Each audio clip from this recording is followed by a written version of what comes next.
Good afternoon and a very warm welcome to this EPC update, our regular look at the key developments in and around the European Union in the time of the COVID-19 pandemic. My name is Jacki Davis. I'm a senior advisor to the EPC, and with me this week, as always, Janis Emmanouilidis, Director of Studies at the EPC, and Chief Executive Fabian Zuleeg.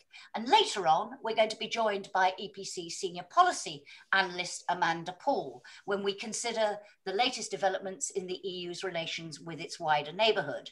But first, we're going to talk about COVID, where we are, what's happening. Just a reminder of how you can join our conversation. As always, it'll be a totally interactive discussion. You are all muted for now.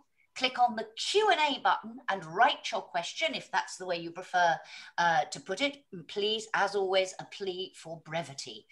As short as possible makes it easier for me to see what you want to know and who you want to know it from. Click on the raise hand button if you prefer to speak, and use the chat button if you're having IT issues and you want some help from our wonderful team behind the scenes. So let us get underway, and I hope you enjoyed our new jingle. This is an attempt to make EPC Update even more like a little television program than it was already. It's a special jingle. It's hours and hours alone. So you'll always know when you're tuning in to EPC Update. So let us first turn to COVID and Janis. Let's start with a sort of status update, as it were, on the vaccine rollout. I mean, it would appear that the European Union is now in a lot of better shape relating to the rollout. Things seem to be moving in many countries faster, but is that pattern universal? Are there still countries where it's a real uphill struggle? How would you assess where we are and these predictions that the EU will catch up with the front runners, will catch up with the UK and the US quite quickly now, and maybe we will look back on the early weeks of the rollout and say it was a temporary blip, it wasn't that serious. What's your analysis of where we are? Well, first of all, it will take a bit of a while to catch up with the real front runners if you look into the numbers of Israel or UK or others who are far ahead of Europe. But still, there is progress. The vaccination curve is developing in a positive way, not as steep as the ones which I already mentioned. And there will be further increases in terms of numbers over the upcoming weeks and the upcoming months, but it will take a while. We are now on average around 18% of the total population which has received at least one dose of the vaccination. So it is moving, but there are differences between member states. There are some like Malta and Hungary, which are well ahead of others. Some are close to the average, but still ahead, like Finland, Estonia, Lithuania. They're slightly above the average. And there's some who are still trailing far behind, like Bulgaria, but also Latvia and Croatia. So you have differences among the 27, but the big amount of countries are around the average, which is now at 18%. So the target, which is full vaccination of around 70% of the adult population by the end of the summer, I think that target seems possible, given that we are now looking into the future, so you never know what might happen, but it looks that it's more possible than it was, let's say, 1 or 2 months ago when we were still very much in struggling. There are now 126 million doses which have been received by EU27, and numbers are increasing. But I think that still, and what is now important is that we have, I think, have a clear pattern of what we're concentrating on. And we're concentrating on mRNA vaccines. That's what we're seeing in terms of new contracts which are being given out. We see that BioNTech Pfizer is even will present 50 million more than they had originally said for April. So there is development, and we are fully betting now on mRNA. I want to come back on that, what happens post-summer, and you mentioned talks about new contracts, because of course the existing ones expire at the end of June. Just 2 words, if you would, as well, on digital green certificates, vaccine passports. We seem to be moving at pace, quite a record pace for the EU in terms of developing them. Will they be ready by the end of June to, as some people see it, save summer, save the tourism industry? How do you see the summer travel plan working out now? Well, first of all, I think it might sound a bit technical, but I think it's important that we don't call it a vaccine passport. We're talking about, the official term is a digital green certificate. It is a certificate. It's not going to be a passport which will allow you to freely travel or not allow those who do not have the certificate not to travel. But it will make things easier. In terms of the timetable, the Commission came forward with its original idea on the 17th of March. And within less than a month, the Council agreed on its negotiating mandate. And we're expecting that the European Parliament at the end of the month, when it will come together for its plenary in the week of 26th of April, that it will also adopt its own position, so that we will have the regulation in place by June. We're saying that there will probably be a pilot phase in the early weeks of June, and then by the end of the month, the whole system will be in place, proving that you have either been vaccinated, that you have recovered from COVID-19, or that you have test results, a very updated test result. And that will probably allow to make things easier in terms of travel around Europe. But it doesn't mean that if you have no certificate that you won't be able to travel. It will just be more complicated. But no, but the issue that people are concerned about is, and the question I get asked every day by anybody who knows that I sort of watch these things is, will I be able to go away in the summer? Through a combination of the certificates, testing and so on. How is that now looking? We are in the midst of a third wave in many countries. What is the feeling about summer and about tourism? And then I'll come to you, Fabian. Well, I think that the chances are higher that there will be some form of travel. Now, obviously, we do not know how the third wave will develop. We all knock on wood that we will not have new variants of the virus which will kick us back in terms of the progress which we have achieved. But if you now try to extrapolate where we are now into June, July, August, I think chances increase that we will be able to increase our traveling, that we also be able to do some form of summer vacation. But I think it's very important that even if we get to that point, it will be important on how we all also individually treat these freedoms which we will have, because we will not be already on the safe side, but it looks increasingly so that we will be able to do more things. But Fabian, absolutely crucial, of course, for some parts, particularly peripheral parts of the EU in terms of the tourism industry, and otherwise the prospect of another very, very difficult year. So I don't know how you see that playing out, but I also wondered, we focus in all our conversations on how many people are getting vaccinated, what the percentage of people that are getting vaccinated, how fast is it going in that sense. In this debate, is there anything that we are overlooking because of the focus on the pure percentage and how we compare with each other and with non-EU countries? I think firstly on the question of vulnerability to the economic impact of this, clearly we have already got a situation where a number of countries have had very significant losses because they are more dependent on particular industries.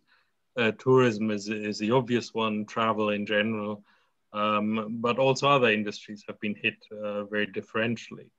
Now, the longer these restrictions are in place, the more they're being hit. To some extent, we are seeing a balancing out with domestic tourism. There's less cross-border, but in some countries at least, there's more internal tourism. But clearly, if this goes over the summer, which is traditionally the most important period, it would have a very significant effect.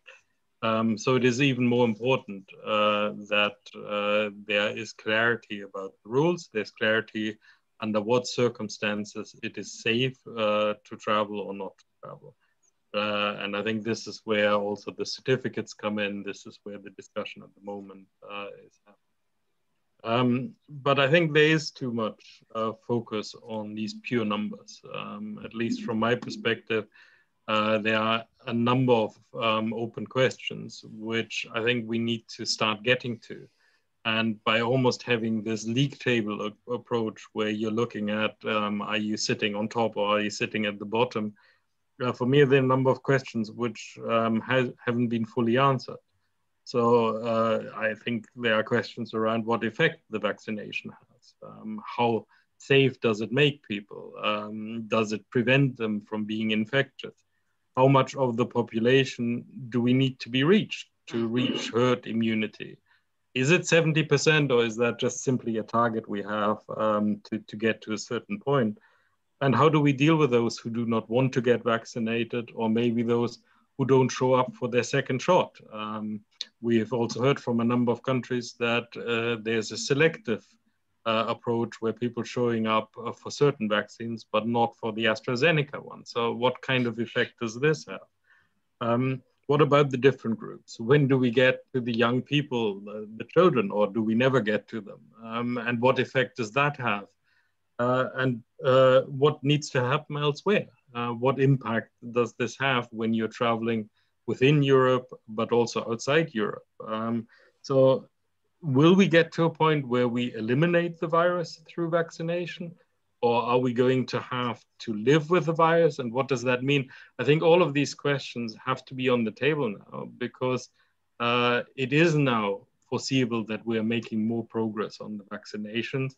But we need to answer these questions to know what the longer term looks like. And we need to answer them, presumably not just from a health perspective, but also from an economic perspective, because we've talked before about whether the huge package that was agreed last year will be enough, or whether there will need to be more. And presumably that discussion hinges on the answer to some of those questions you've just been asking. So this matters in terms of the economic planning, the recovery planning, as well as from a health perspective. Fabian again. Absolutely. I mean, it matters from a health perspective, clearly. It matters from a societal perspective. What are we going to do? Are we going to go back to the level of traveling, to the level of going to restaurants, hotels, cafes? I mean, are these things which will just bounce back, or are these things which will have changed permanently, or at least for certain people will have changed permanently? And what is the long-term economic effect of that? And clearly, we have not seen all the structural changes which will come through this crisis. In most cases, negative, unfortunately, but also some of the positive effects. Yeah. The greater use of digitalization, the reduction in environmental harm and climate change. Is this going to be persistent, or is this something which also will go back to normal, i.e. our old ways of doing things? And Janis, that links really to the issue. You know, you said it looks as if we could reach the target, that's 70% of the adult population vaccinated by the end of the summer. Those questions that Fabian are asking there about, well, yes, is that enough? Is that an arbitrary number, or does it really mean we have so-called herd immunity? Do you think that post-summer, we talk a lot about the new normal post-COVID, will we be in, whatever that new normal is, will we be in it after the summer? Or really do we need to be thinking about this as a much longer ongoing process, because we won't have everyone vaccinated, we'll have new variants. There are all sorts of factors that mean, as Fabian was just implying, we're going to have to live with this in some form or another for quite some time. Do you think the thinking is enough around that, or is it too focused again on this? Once we got the 70%, somehow magically everything is over? Well, we are clearly in full crisis mode, and we're thinking about today and tomorrow. But if you look into the crystal ball and try to make a prognosis, well, one, we're obviously going to deal with all the collateral damage which has been caused by the COVID-19 crisis in economic terms, but also in societal terms, in manifold terms, for a long period of time. But even if you look into the health dimension of the COVID crisis, I think this feeling which some have that after the summer, we're going to enter a new normal, and that will resemble in many ways the old situation. I think that that's not the right picture which we have in mind. Yes, it will be a different situation. If you look at those who are ahead of us in terms of vaccinations, you see that there is an improvement of the situation. If you look into Israel, but there are other cases where you see that if you are too confident too early, you could also get pushed back in terms of your aspirations. But I think that what most experts are telling us is that the virus will stay with us. It might develop into something like a flu, so we will have to get vaccinated, or especially those parts of the population who are vulnerable to the virus will have to continue to be vaccinated. There is always the big danger of a mutation of the virus, that we get something which will have developed out of this virus, but will have developed into something which people then might call COVID-21 or COVID-22. So I'm just saying, I think we need to prepare for a situation where we will not be feeling as if we are in the old reality. The virus is not extinguished. The global situation will be still far away from people being vaccinated, which means that the danger of mutations will still be very high. Those who are vaccinated can still transmit the virus. This seems to be the state of of affairs, of what experts are thinking it is. And you will be also dealing with the health dimension of long COVID, the long-term health effects of having gone through COVID. Plus all the people who have not been treated because of COVID, non-urgent treatment that was postponed.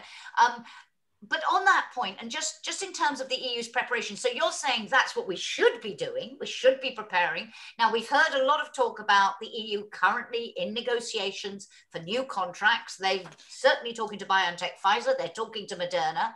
Interesting debate about AstraZeneca. Of course, we still have that ongoing concern. Denmark has now banned it.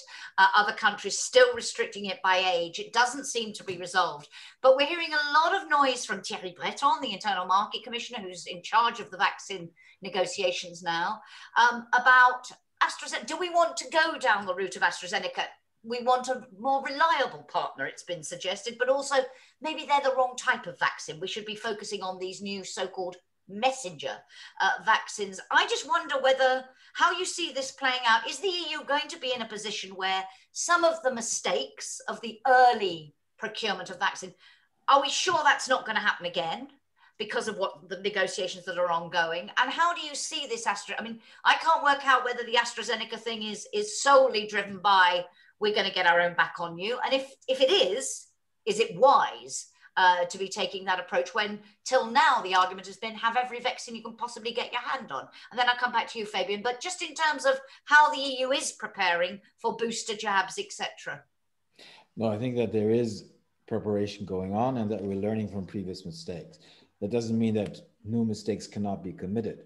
But if you look, for example, in the difficult situation we were witnessing in January and February, and the mistakes which had been committed in the second half of last year. One core mistake we probably did is that we didn't invest enough into production capacity.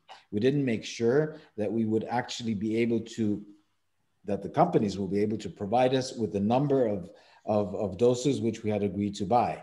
And we will need more. We will not only need more in 21, we will also need more in the subsequent years. Plus, we also will need a massive amount more in order to vaccinate other countries which are lagging behind because they haven't really started with vaccination, especially poor developing countries. So there's still a long way ahead, but I think the key is production capacity. And if you look into that, there is progress which is being done. There's investment which is going in this direction. And yes, we have been, or we are deciding that we are investing more into mRNA vaccines. That doesn't mean that people should not be vaccinated with AstraZeneca. We also have the questions related to Johnson & Johnson. But still, we seem to be going in the direction of investing into that, also because we are being told, and that's what studies are telling us, that if you need second generation vaccines in terms of mutations of the virus, the mRNA vaccines are better suited to also perform when you get into those cases. And it's not only, by the way, Pfizer, BioNTech, and Moderna, it's also CureVac, another German biotech, which is coming forward, which is ready to get inserted into the market. So there will be more mRNAs than what we now have available. But Fabian, on this point about AstraZeneca, and as I say, very strong hints that they won't be negotiating another contract with them, and some countries saying they shouldn't, others being more ambivalent. How do you see this? I mean, particularly if the EU is going to play its part as well in helping developing countries, can we afford to, is this playing politics, or is this more the medical arguments that Janis was just saying, this feeling that these messenger vaccinations are more effective effective against variants and so on. How do you see that? And if it is picking another fight, if you like, with AstraZeneca, is that wise? Well, I think certainly all of these are mixed up. You can't distinguish clearly the medical from other issues. When you look at questions of acceptability, it might well be that the AstraZeneca vaccine is as effective as other vaccines, but if populations have lost trust in it, if people aren't showing up for vaccinations with AstraZeneca, but they would show up for vaccinations with other, then we have to take that into account. I think that is something which needs to be considered much more. And I think it is very worrying that at least there are some reports, some of it anecdotal, so it needs to be checked, but there are some reports that in certain countries for vaccinations with AstraZeneca, they don't have the numbers of people who are showing up. And that is especially worrying if we're looking at a vaccine which needs 2 doses. So if we are going to get a big attrition between the first round of vaccination and the second round of vaccination, and that's especially the case as we're moving down to more mobile population which might not feel as threatened as people who are vulnerable, I think it's something to take into account. I think it is also important that we do recognize that reliability is important. That if you are signing a contract with someone, then you expect that they will fulfill this contract. Now, I suspect that when it comes to AstraZeneca, we will have a long discussion in the aftermath of this, of what went wrong at what point. Did AstraZeneca treat certain countries differently from other countries? Were there mistakes made in the way the contracts were drawn up, in the way they were negotiated? But I think at this stage, let's say it this way, if there are alternatives available, then for medical reasons, for reliability reasons, for acceptability reasons, I think the natural tendency will be to go with the alternative. As you say, there's a lot of debate about what really happened, and it's still not entirely clear. But Janis, I mean, there is, though, a little bit of chicken and egg here, isn't there? Because if the EU says, well, we're negotiating for the more of the messenger ones because we think they're more effective in this situation, so on, then the uptake is going to go down. So the message is coming out, which is why I'm asking as well, whether you think the EU approach is wise to be continuing, if you like, to take on AstraZeneca as a company, but also this pointing to medical reasons for not using it, given that we still are going to need, in terms of the whole world, every vaccine we can get our hands on. Yes, I think that the main message which you now need to convey is the message that people please get vaccinated.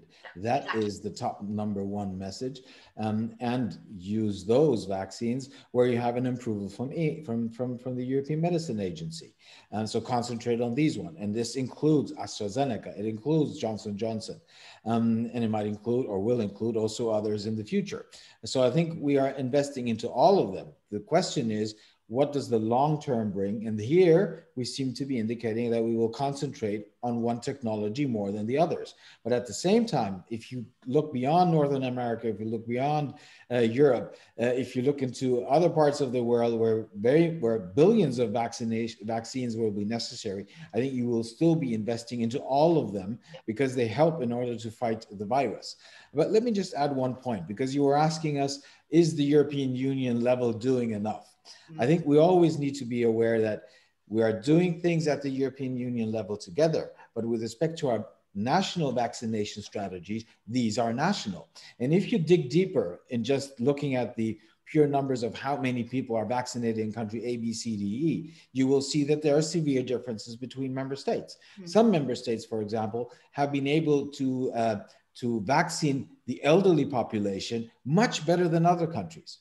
If you look into the numbers for 80+, there are some member states who are close to 100%, like Denmark, Ireland, Malta, Portugal, a good number which are around 50, 60%, and there's some who are extremely low. And there's one country which is even at a single digit number when it comes to the 80+. So what I'm saying is that you have differences between member states in terms of their national vaccination strategies, and their member states need to learn also from their own mistakes, not only from and look at what Brussels has done or has not done.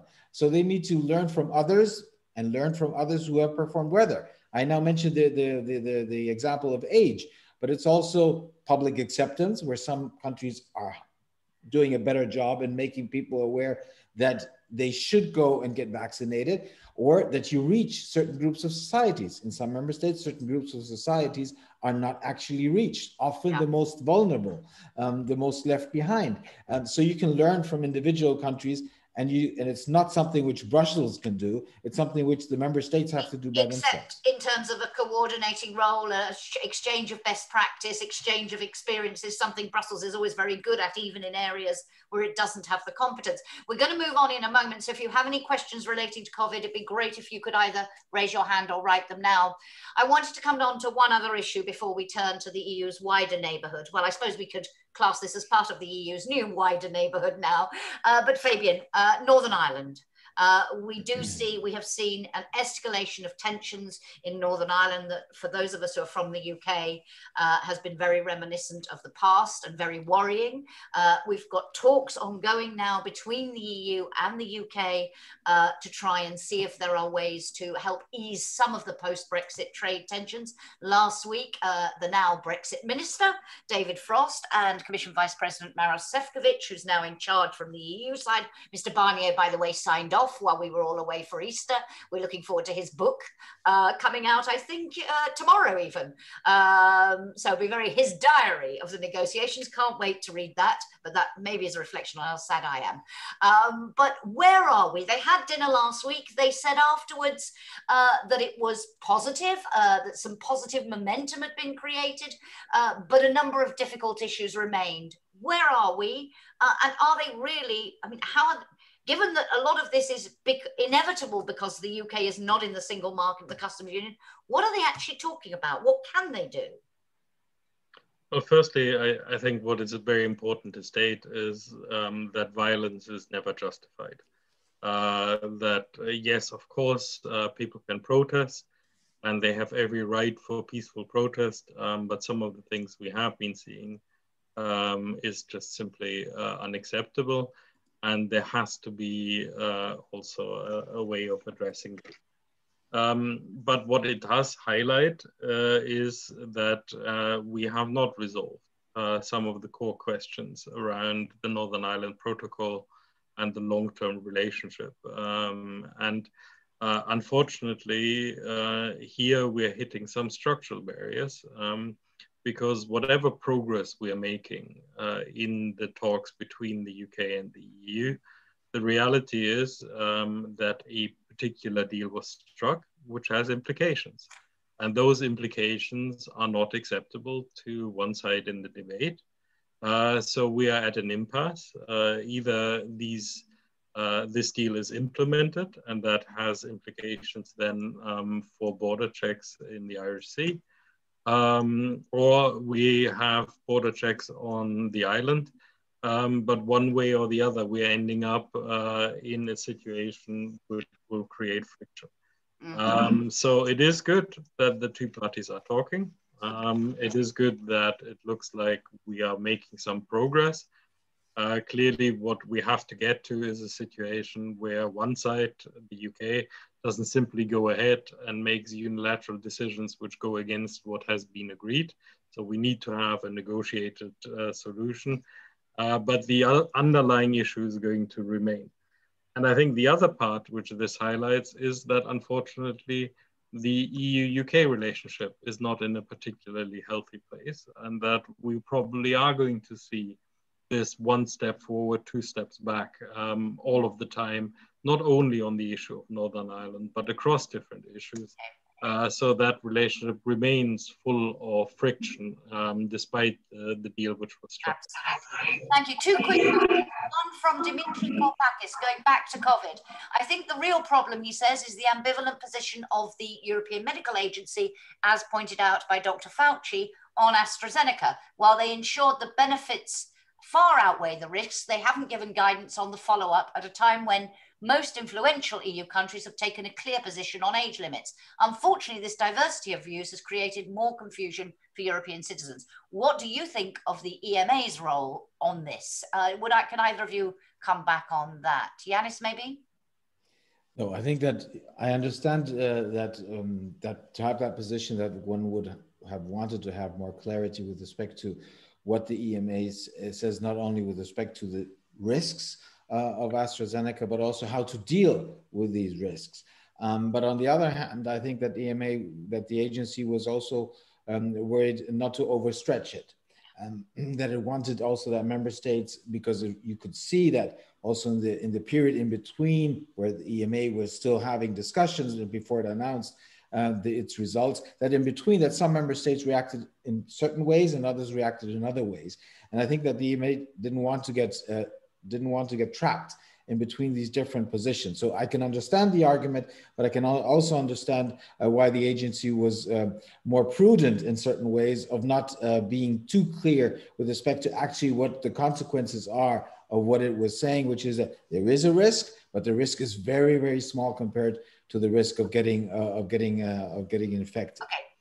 Fabian, a really quick one, because I want to bring Amanda in. Also, if I could ask our marvelous team behind the scenes to make me a co-host so that I can allow Malcolm Arbour to talk, but not for them. We'll move to the wider neighbourhood and then come back if we have time. But Fabian, very short one, if you would. Just very quickly on this, I think the difficulty is that everybody would like to have more certainty, but that the medical evidence, the evidence they're drawing from, doesn't necessarily give that amount of certainty.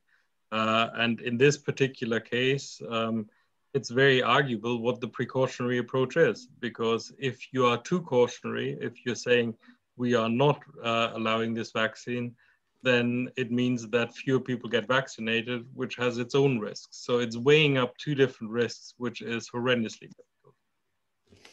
difficult. Indeed. As I say, we'll come back, and Malcolm, I'll try and squeeze you in later on, but I do want to bring Amanda Paul in now. As I said, Amanda, Senior Policy Analyst at the EPC, and to talk about a number of developments in relation to the EU's wider neighbourhood. And Amanda, a very warm welcome to EPC Update. Can I start with EU-Turkey? And on two questions, really. The first, on substance. We saw Ursula von der Leyen and Charles Michel went to Ankara. We'll come back to the associated controversy about the seating arrangements a bit later on, if we might. But in substantive terms, how significant was that meeting? Was there any real progress? Where is the focus now? I think the visit to Ankara, it was an important visit, but in terms of substance, I don't think it changed very much. I mean, the same statements were given as has been given over the last few months, that the EU and Turkey want to engage in this so-called new positive agenda. Personally, I think it's not going to be very easy to achieve, given the ongoing tensions and distrust between the two, and also the ongoing differences between member states on how Turkey should be dealt with. Of course, it depends to a large extent on the commitments of both sides to actually implementing this agenda. But most immediately, this falls to Turkey, including the continued de-escalation in the Eastern Mediterranean, and having a constructive approach towards resolving the Cyprus problem. But this isn't very easy. I mean, for example, if you look at the ongoing NATO-backed talks between Greece and Turkey, no real agreement has actually yet been reached. And we witnessed this ongoing friction during this sort of tit-for-tat exchange, if you want to call it that, between the two foreign ministers during the recent visit of the Greek foreign minister to Ankara. But that said, I mean, the EU also needs to meet its commitments. If Turkey does actually stay committed, they need to deliver. I mean, 10 years ago, there was another previous positive agenda that was initiated by Stefan Füle in 2011. Some of the same items, such as the upgrade of the customs union and the visa liberalization, were on that agenda, but nothing was actually delivered. So it's important that if Turkey does make progress, things are delivered. Sorry, I had muted myself just to send a message. Please, again, could you make me co-host so I can give Malcolm the floor later on? Where do you see this going from now? I mean, do you, what will happen next? What needs to happen next, do you think? I mean, we need to see a commitment from Turkey to continue or to maintain de-escalation in the Eastern Mediterranean. I mean, this is this is a top priority. And after that, I mean, what's important from the EU side is that the forthcoming five-party talks in Geneva, that Turkey demonstrates, let's say, a serious and constructive attitude towards a resolution to the decades-old Cyprus problem. And on the less substantive, but it captured all the headlines, let me just ask you from a Turkish perspective, and then I'll come to Janis and Fabian from an EU perspective. Was Sofagate, as it has become known, this situation whereby there were only two chairs, one for Erdogan and one that Charles Michel rather quickly took, and then two sofas on either side, was this deliberate on the part of Turkey? Was there some sort of game playing in terms of driving a wedge between EU leaders and so on? Because I gather there have been other meetings where there have been enough chairs for all of those of equal status. What was a game being played here? And if so, what was it? And then I'd like to ask Fabian and Janis whether you think the fuss that this has generated is a serious matter. Is there an issue that is now going to have to be addressed? Or is this really just been a storm in a teacup, as we say in English? Amanda, was Turkey trying to play some sort of game here, or was this just very unfortunate?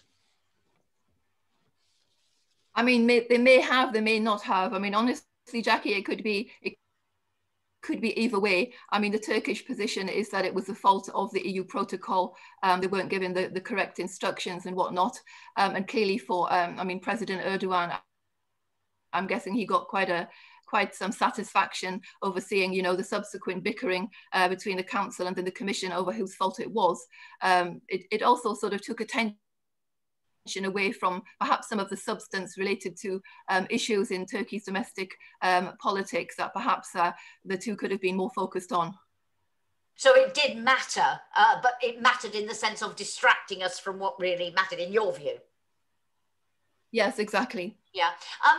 Fabian, from your perspective, I mean, since then, again, apparently we've had a meeting of EU ambassadors, a meeting of co-repair, where both sides, the Council and Commission, were urged to move on, to stop squabbling about this. I mean, it has to be said, glorious footage. It is the noise that Ursula von der Leyen makes when she sees what's happened and goes, we've also I read an interview saying Charles Michel said he hasn't slept since then because he's embarrassed about what happened.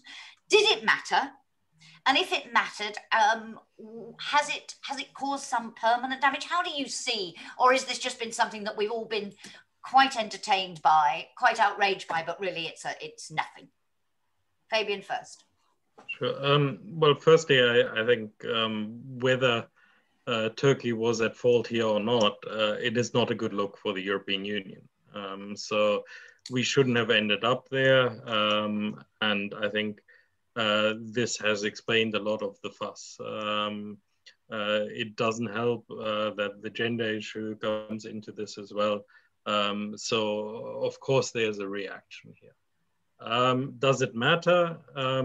I suspect it matters in the short term in the sense of what Amanda mentioned, that many of the real issues which were there to be discussed have been pushed off the headlines.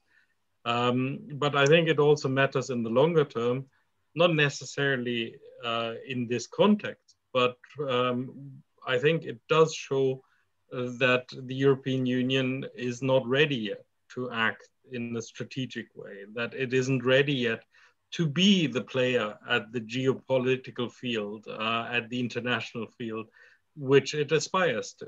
I think these are the kind of situations which we are going to get into, the international frictions, the differences which are there, the games which are being played. And we are going to have to get rather better at playing them if we want to be an actor on that field.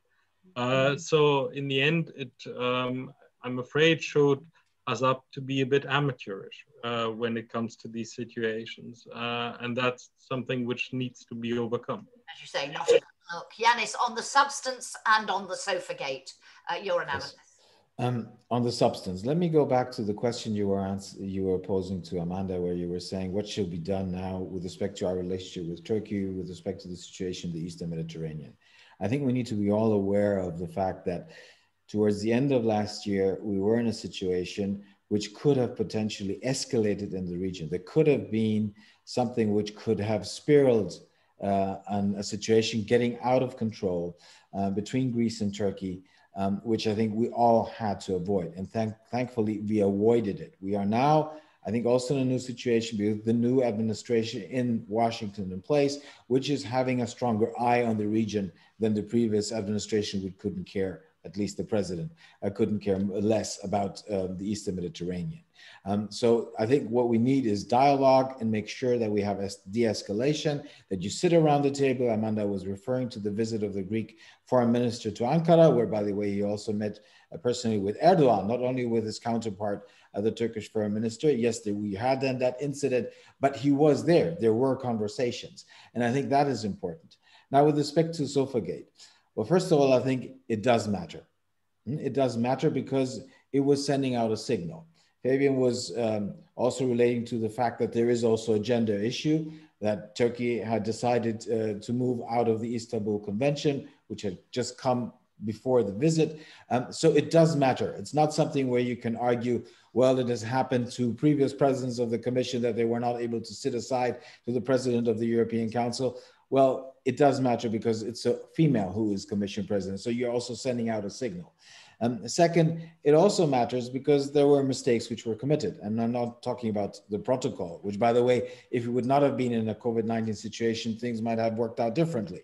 And because the circumstances under which the protocol was operating was under the COVID-19 situation. But at the moment at which that happened, the president of the European Council, and he now, I think, admits to it, at least indirectly, should have behaved differently. He should have reacted differently. And I think on the spot, things should have been different. Which, by the way, leads me to 2 points. One is that I think, this is not making the situation between the two presidents more easy, between the Commission president and the president of the European Council. There have been tensions in the past. I think this has added to the tensions, and both sides also playing a bit of a game here. And second, we now have a renewed discussion as to whether the model in which we are operating with having two presidents at the helm of the EU is the right model or not. I have my personal views on that. I think that it makes sense to have two presidents because having one doesn't make sense, but it has opened that again, Pandora box again, as to whether we need reform in this direction or not. Also, just en passant, raised for me the question, I gather people saying, well, it happened because the council had someone from protocol there and the commission didn't. You would have thought that protocol for the EU, whoever's there, could take account of all the protocol issues, but maybe that's just me. I want to move on now to Russia. Russia-Ukraine. And Amanda, coming back to you first, for your assessment of this massive military buildup that we've seen from Russia. Do you think, some say that Putin is testing the Biden administration, that this is a show of strength, putting some pressure on, but not going anywhere. But we've seen others saying, actually, in the last few days, a feeling this is serious. This could be the precursor to something. What is your reading of the situation now?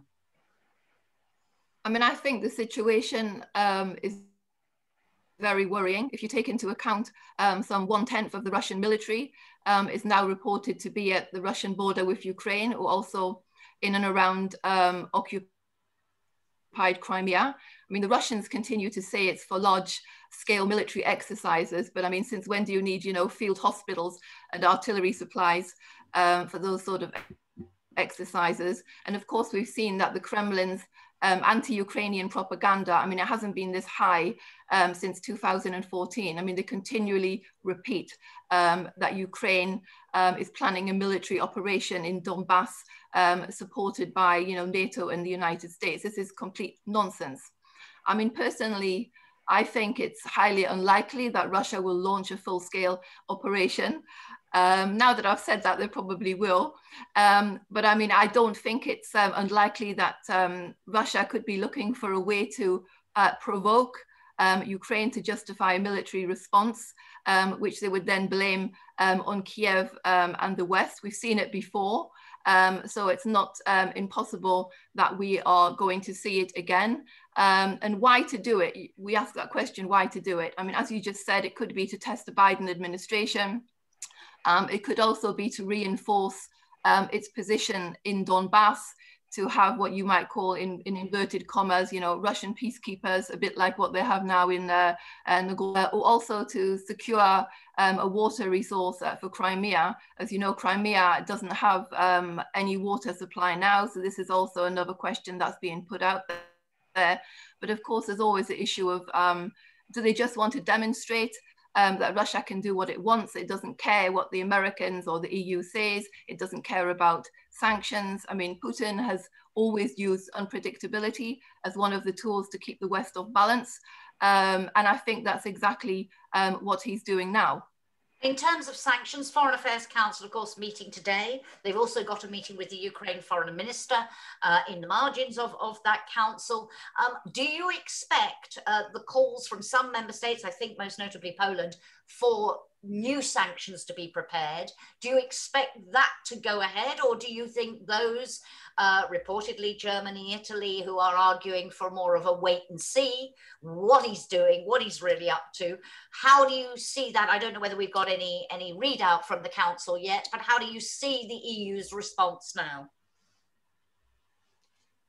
Amanda again. I mean, I don't think there'll be sanctions, new sanctions related to this. There's probably more likely to be sanctions related to this now very dreadful situation with Navalny, who seems to be hanging on by a thread, because, as you said, you still have these divisions, and there's always been this sort of, you know, wait and see approach. I mean, if maybe they're waiting till Russian tanks roll over the borders again, probably that's too late. But I mean, even if the EU was to slap new sanctions on Russia because of its, you know, deployment on the border, I don't think that would, you know, stop the Russians from carrying out an operation if they really wanted to. I think what's important at this point is to take, you know, visible, let's say new visible actions to show in a sort of transatlantic way, including finally cancelling Nord Stream, but also to prepare, you know, a plan of action in cooperating with partners, you know, the US obviously, but also the UK and Canada.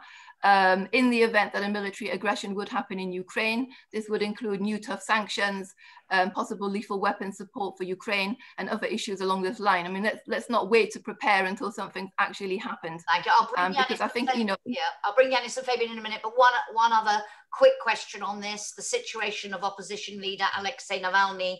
Reports coming out that he is close to death. He's been on hunger strike because he wants to see his doctors. It's looking like we may have some very tragic news within a few days if nothing happens. Again, briefly, if you would, Amanda, the EU's response on that. We've heard warnings about how seriously the EU views the situation, but should they be doing more? Can they do any more? I mean, the EU can always do more. I mean, they should at least be putting new sanctions, but I mean, these should be much tougher sanctions that target much more influential people close to President Putin and others in the Kremlin. They can also be looking into other areas, for example, you know, shutting down channels of illicit finance in Europe that come from Russia. We need to be, you know, more creative, more proactive, instead of being, you know, always very reactive. Thank you. Janis and Fabian, on the point of the EU and Russia, all those issues, and there is a question which I'll throw into the mix. We talked about Sofagate. Andris Pettersson's asking, after the Turkey protocol issues, what about Ursula von der Leyen's response to Zelensky's invitation? This a reference to, she was invited to the 30th anniversary of Ukrainian independence in mid-August. The reply, though, came from her chef de cabinet saying, sorry, she's too busy. A lot of people saying, what's she too busy with in August? Who knows? But at least a suggestion that this was diplomatically a mistake, because it should have been her who replied in much more courteous fashion. Again, is this a sign of something that matters, or is it just a hiccup? But more broadly on the substance again, and 2 words about that in response to Andris's question. Fabian first. I think in response to the question, I think this comes back to what I mentioned before in terms of how professional we are when we're dealing with international situations, and whether we really do understand the games which are being played internationally and can play them effectively. So this for me is something which continues to be a problem. When it comes to Russia, I think another issue which you haven't mentioned, but is the blast in the Czech Republic and the aftermath of that. I think what it highlights is that Russia continues to act, if you like, in a hostile manner towards the European Union, towards countries like Ukraine, of course, as well. But I think this is something which we have to take very seriously, not least because Russia has also in the past attempted to influence elections, attempted to influence democracy. And we have now in September a very major election coming up.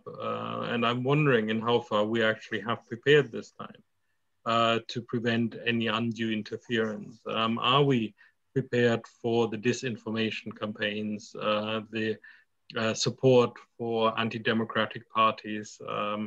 It is something I think we need to take far more seriously at the European level. And I think, unfortunately, the reality is that our relationship with Russia is not going to be good in the coming years. Yes, there are many shared interests, but as long as Russia sees this as a confrontational relationship, where it invests continuously into the destabilization of the European Union, it is something we have to address in the strongest possible terms. Thank you. Janis? Well, I think on the Zelensky invitation, the question which was asked to us, I think it was just a plain mistake. These things should not happen. And you don't need to be aware of the protocol to know that the response to a head of state does not come from someone who is not at that level. So it was a clear mistake which should have not happened. With respect to EU-Russia, or in general, with respect to the moves of the Kremlin and Ukraine, Amanda, I think, said most of the things that had to be said. I would underline one point she raised, which was that to create unpredictability. And I think that's a key motivation which is behind that. I think that he's also trying to make sure that this signal is understood in Washington, D.C. He wants to make sure that he's being taken not only for granted, but that in Washington, D.C., the new administration and the president himself is fully aware of who he's dealing with, and that he needs to take Moscow, that he needs to take the Kremlin, that he needs to take President Putin seriously. And I think he wants to convey that message very strongly. Thank you very much. One other issue I want to come to, and then there's a couple of questions before we close, and that is Iran. Because we are seeing what might be the US and Iran inching closer towards rejoining the nuclear deal. But we've also seen Iran's decision to step up the enrichment of uranium, which has put a question mark over their commitment to the process. Amanda, how do you read this? Are we inching towards rejoining? Is it likely to be, can it be derailed? How serious is the latest Iranian move? I think we are inching, very slowly towards some sort of new agreement. I think the US has shown increasing flexibility over the last few weeks, and Iran needs to be more ready to reciprocate because otherwise it risks throwing, a major opportunity away. But I mean, obviously, Iran's political calendar is constraining the chances of actually finalizing an agreement before the elections. I mean, I don't think that will happen. And this also, answers the question as to why you have a bit of this still, nationalistic decisions, including, the increase of uranium enrichment going on. Everybody's trying to play the cards that they have in a calculated way to get the best outcome in the election. But I do think that things are moving in a positive way. There was one question, and I'll read it. He also had his hand up, but I think quicker, as we're nearly out of time, to read it from Ufa Vidka. Apologies if I mispronounced your name. On a related issue to this broader question, how do you see global EU in the conference on the future of Europe, where the digital platform was launched today? This, of course, a reference to this new platform where members of the public can go on and put their views. But in terms of the broad discussion at the conference on the future of Europe, Janis, your favorite topic, the conference on the future of Europe, so I'll come to you on this one. Global EU, do you expect it to feature heavily in the conference, and if so, how? Well, first of all, we don't know yet. The list of issues which you can find in the joint declaration is very long. If you look into the digital platform, which by the way is a great new instrument to have, we haven't had this kind of an instrument in the past. It's one of the 10 subjects which are being mentioned within the platform, but we still have to move to what I assume will be 5 citizens panels, which will be dealing with 5 major topics. I think that Global EU will have to be part of that discussion, but you have to break it further down. What actually do you mean? What are the key questions you want to address? And this is something where still a lot of homework will have to be done. But I think that you obviously cannot discuss in the times we're living about the future of Europe if you do not also deal with the global dimension, if you deal with global Europe. But the question is, what actually do you want to discuss, and what actually do citizens want to discuss? And you need to figure that out. Thank you. Malcolm Harbour, sorry to keep you waiting, Malcolm. I had some technical issues with giving you the floor earlier, but if you're still there and you haven't given up on us, a very brief one, if you would. No, I never give up on EPC, and I've been enjoying my lunch and listening to you. Well, just toward the end, perhaps I can just leave a couple of points in the air. Very brief, Malcolm, sorry. Very brief. Yeah. Just to point out that William Hague made an extremely good response in the Times last week about the UK needing a much more conciliatory relationship and working better with its European partners. I just put that on the table because I detect that there is a change of atmosphere, and that's extremely welcome. Second point, and I won't go into the vaccine issue, even though I'm off for my second vaccine tomorrow. It seems to me the big issue is that the medicines agencies need to get to grips with their review of all the data and statistics available. And I think what people don't understand is the fact that people are taking entirely different views of risk from the same data. And that does seem to be an issue where Europe really needs to get its act together. There is indeed a debate about whether the precautionary principle, as we always talk about it, is being applied too rigorously in this case. Fabian, you wanted to come in. Not to comment on Malcolm's points. I think the points were well made.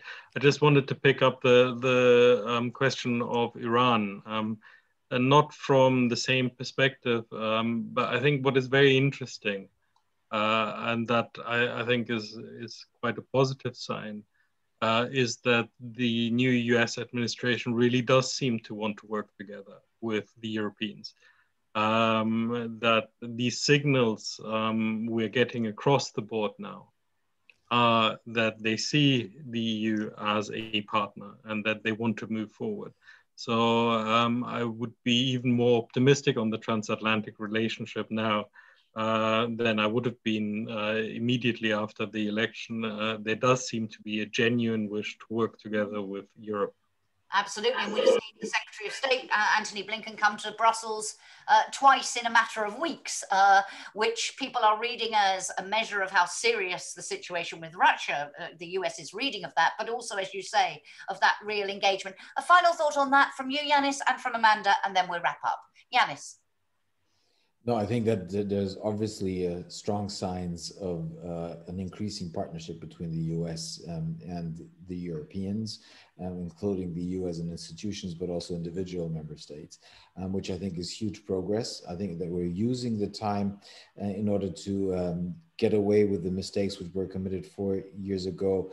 And there's still a lot which needs to be done, but we have we've made a good start, but a key issue which still needs to be addressed, and that's something where there are worries also in Washington, is how we Europeans will position ourselves with respect to China, and as to whether we as Europeans will be closer to Washington than some in Europe seems to be indicating, because this is something which is extremely important from the US American administration, but also in general from an American perspective.